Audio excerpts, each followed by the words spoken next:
안녕하세요. 얼마 전에 크리스탈 지노믹스랑 HLB 생명과학이 면역항암제 공동임상 개발이라는 뉴스 기사가 나왔었던 적이 있는데요. 아파티닙이랑 면역항암제 캄레니주맙을 같이 병용요법하는 임상들을 진행한다, 이런 얘기가 나왔습니다.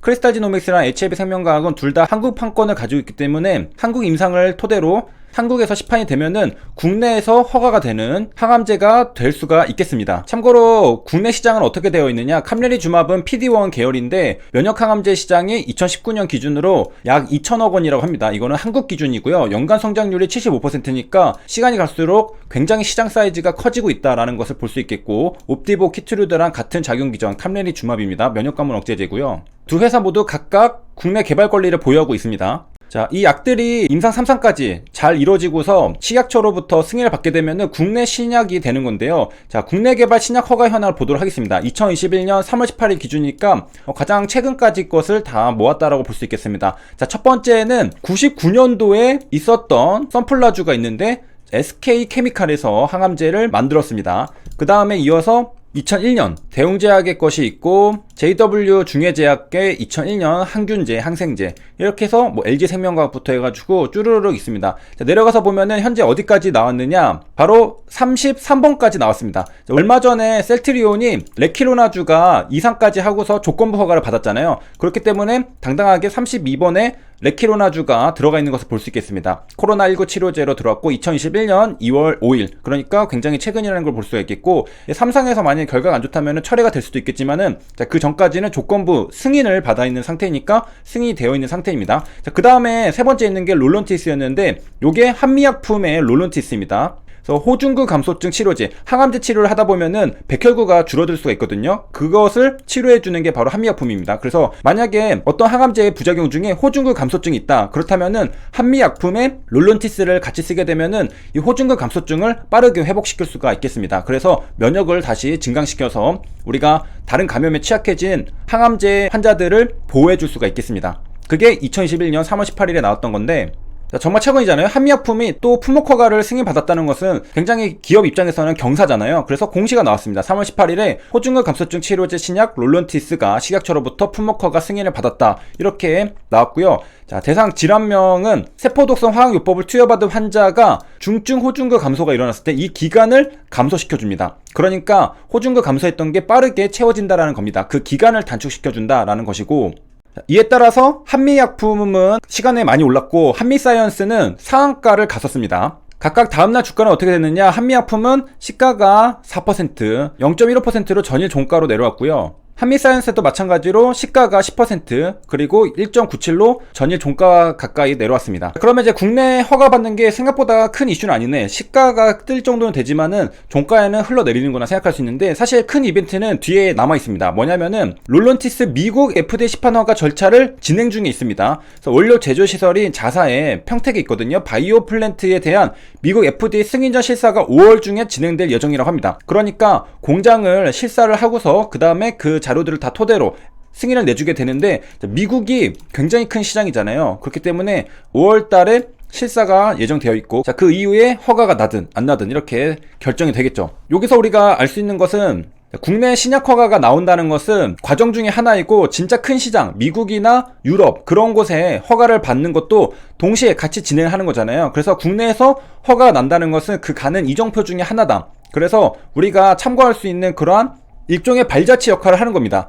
예를 들어서 롤론티스 같은 경우에는 한국에서 식약처에서 데이터를 확인하고서 허가를 내준 거잖아요. FDA에서도 허가를 내줄 가능성이 조금은 더 있겠다라고 생각할 수 있겠습니다. 만약에 한국 식약처에서 허가를 내주지 않았다, 그러면은 안 봐도 미국 FDA는 더 깐깐한데 안 봐도 유튜브잖아요. 그런데 한국 식약처에서 허가를 내줬다, 그러면은 깐깐한 미국 FDA도 조금은 더 기대를 해볼 수 있지 않을까, 이렇게 생각할 수가 있게 되는 겁니다. 자, 그래서 리버세라닙이 국내 시판이 먼저 될지 FDA가 먼저 될지는 모르겠으나, 만약에 국내 시판이 먼저 된다면은 우리가 좀 기대해 볼 수 있는 그러한 근거들은 조금 더 생길 수가 있는 그런 장점이 있겠습니다. 자, 여기 보면은 국내에서는 신청 허가한 다음에 얼마 뒤에 나왔느냐라는 것을 본다면은 2020년 5월 8일이죠. 신청일이 5월 8일입니다. 허가일은 3월 18일이니까 대략 10개월 정도 뒤에 허가가 나왔다는 것을 알 수가 있겠습니다. 물론 리보세라닙은 지금 엔젤 스터디가 끝나 있기 때문에 NDA 신청을 하면은 미국이 좀 더 빨리 끝날 수는 있겠죠. 국내는 임상도 하고 결과를 정리하고 식약처에다가 품목 허가 신청을 해야 되니까 과정이 좀 더 남아 있습니다. 그래서 HLB 같은 경우에는 위암에 대해서 NDA 신청만 남아있기 때문에 미국 NDA 신청이 가장 빠른 이벤트가 있겠다, 이렇게 생각할 수 있습니다. 자, 그래서 미국에서도 시판이 되고 한국에서도 이제 시판이 된다고 한다면은 30번대에 아니면 40번대까지 우리가 이제 신약으로 탄생할 가능성이 있다, 그렇게 볼 수가 있겠습니다. 자, 그렇다면은 여기에 회사명이 뭐 엘레바로 들어갈지 HLB로 들어갈지 모르겠으나 자, 이렇게 들어가겠죠. 굉장히 의미가 있는 일입니다. 그 다음에 여기 올라가서 보다 보면요, 여기에 동아제약의 유데나필이라는 게 있습니다. 매지온에서 본 건데 발기부전 치료제로 2005년 12월 29일에 품목 허가를 받았습니다. 왜 저기 있느냐, 우리가 알고 있듯이 유데나필은 매지온에서 개발 중인 치료제거든요. 자, 그런데 여기 보니까 옛날에는 동아팜텍이라는 이름을 가지고 있었네요. 자, 동아팜텍이 옛날 매지온의 이름이었습니다. 그런데 여기 보니까 동아제약이라고 적혀 있습니다. 뭔가 동아로 연결되어 있는 관계사가 아니었을까 생각할 수 있겠는데, 네, 역시 맞죠.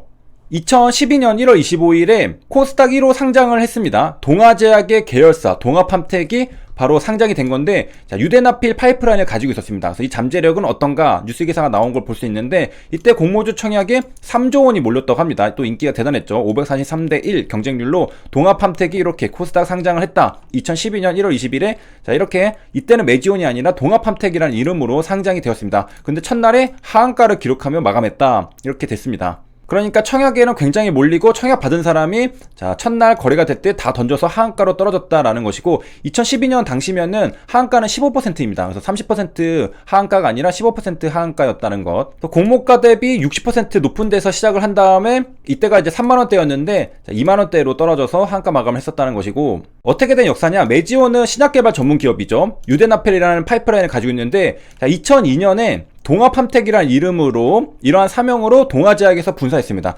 그러니까 처음에 동아제약이랑 합쳐져 있었죠. 그래서 동아제약에서 유데나필을 이용해서 발기부전 치료제를 만들어서 국내 식약처에서 2005년에 시판 승인을 받았습니다. 자, 2005년에 시판 승인을 받기 한 3년 전에 그때 이제 슬슬 동아팜텍이라는 게 등장을 하게 됐던 겁니다. 분사가 되고 나서 동아제약에서 발기부전 치료제로 시판 승인을 받았다. 자, 그런 다음에 2012년에 아까 봤듯이 코스닥에 상장을 했고요. 1년 뒤 2013년에 매지온으로 사명을 변경했습니다. 그리고 또 2년 뒤 2015년에는 이제 동아 측과 지분을 모두 정리하고 이제 계열사가 아니라 독립법인이 됐습니다. 그래서 매지온이라는 이제 다른 독립적인 회사가 되었다라는 것이고, 처음에 시작이 동아제약에서 분사돼서 나왔으니까 당연히 가지고 있었던 매지온의 파이프라인 유데나필은 동아제약의 발기부전 치료제 자이데나랑 같은 성분입니다. 자, 여기 보면은 성분명은 유데나필이고요. 제품명은 자이데나 정인데 같은 성분이라는 것이고, 매지온이 보유하고 있는 개발 판권은 미국, 멕시코, 캐나다 등 해외 일부 지역에 개발 및 판권을 보유하고 있습니다. 미국이라는 큰 시장을 가지고 있고, 자, 매지온의 유데나필은 운동 능력을 개선하는 치료제입니다. 운동 능력이 떨어져 있는 사람을 도와주는 치료제라고 볼 수 있는데, 왜 운동 능력이 떨어졌느냐, 선천적으로 심장 기형을 안고 태어나는 아이들이 있습니다. 그래서 이 아이들은 심실을 원래 2개씩 있어야 되는데 1개만 가지고 태어나가지고 이제 심장이 좀 기형이 된 거죠. 우리가 보통 일반이면은 심방 2개, 심실 2개 이렇게 있는데 심실이 1개니까 심장이 제대로 기능을 할 수가 없습니다. 그래서 수술을 해가지고 도와주게 되는데 보통 어릴 때 발견이 되죠. 2살에서 3살 때 영유아 때 수술을 합니다. 폰탄 수술이라는 건 뭐냐면은 이런 수술들 중에 3단계 심장 수술 중 마지막 3단계 수술이라고 하는데, 이 폰탄 수술을 받은 단심실증, 심실이 1개니까 단심실증이죠. 이 환자들의 운동 능력을 개선해주는 그런 치료제가 바로 매지온의 유데나필입니다. 2015년 8월에 미국 FDA로부터 희귀의약품 지정을 받았고요. 자, 그래서 이번에는 국내에 신약 허가를 받았던 약들에 대해서 살펴봤는데, 최근에 셀트리온, 레키로나주, 한미아폴, 롤론티스에 이어서 자, 이제 좀 있으면은 미국 NDA 신청에 이어서 한국에서도 리보세라닙이 임상이 진행이 되면서 그 결과들을 바탕으로 또 신약 허가가 이루어질 텐데, 그렇게 된다면은 자, 요게 또 기록이 될 수가 있겠습니다. 여기까지 시청해주셔서 감사합니다.